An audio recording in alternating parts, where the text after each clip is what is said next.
కానీ వాక్యం ఏం చెప్తుంది?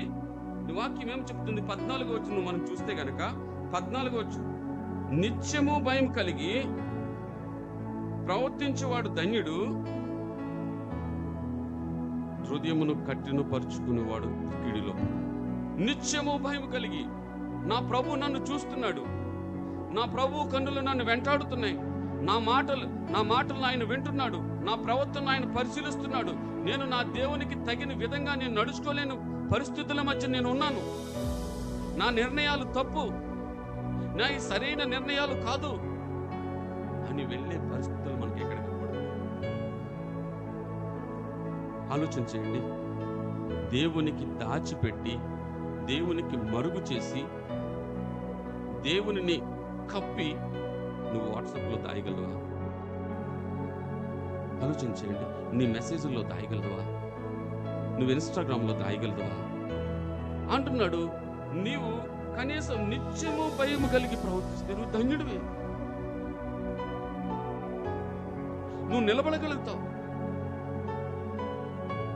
ఈ దినాల్లో ఎంత భయంకరమైన పరిస్థితులు అంటే, నిన్న కాక మొన్న ఒక సహోదరుడు చెప్తున్నాడు, ఈ సంవత్సరంలో భర్త ఉండగా ఇంకొక భర్తతో క్రమం సంబంధం పెట్టుకుని సొంత భర్తను చంపేసిన భార్యలు ఎంతమందో తెలుసా?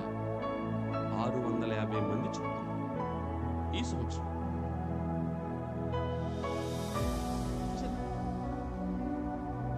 భయంకరమైన పరిస్థితులకు, భయం లేని పరిస్థితులకు ప్రజలు వెళ్తున్నారు. దేనికి? దేవుని ఎడల కనీస ప్రవర్తనలో భయం లేని ప్రజలను చూస్తున్నాం. ఈరోజు భయం లేని ప్రజలు చూస్తున్నాం. ఎక్కడ చూసినా గుడ్డితనం, అంధకారం. సేవకులతో పాటు, బోధిస్తున్న వారితో పాటు, వాక్యాన్ని వివరిస్తూ పెద్ద పెద్ద వేదికలు పంచుకుంటూ, ఆ వేదికల మీద ప్రసంగాలు చేస్తూ అదే ప్రవర్తనతో జీవిస్తున్నారు.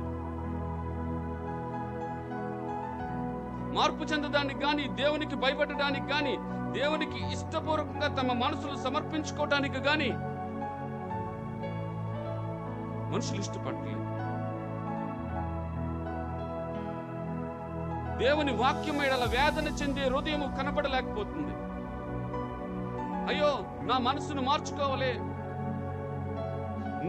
నా గృహాన్ని నేను పాడు చేస్తున్నాను, నా సంఘాన్ని నేను పాడు చేస్తున్నాను, నా ఊరిని నేను పాడు చేస్తున్నాను, నా గ్రామాన్ని నేను పాడు చేస్తున్నాను, నా దేశం చెడిపోవడానికి గల కారణం నేనే, నా ప్రవర్తనే.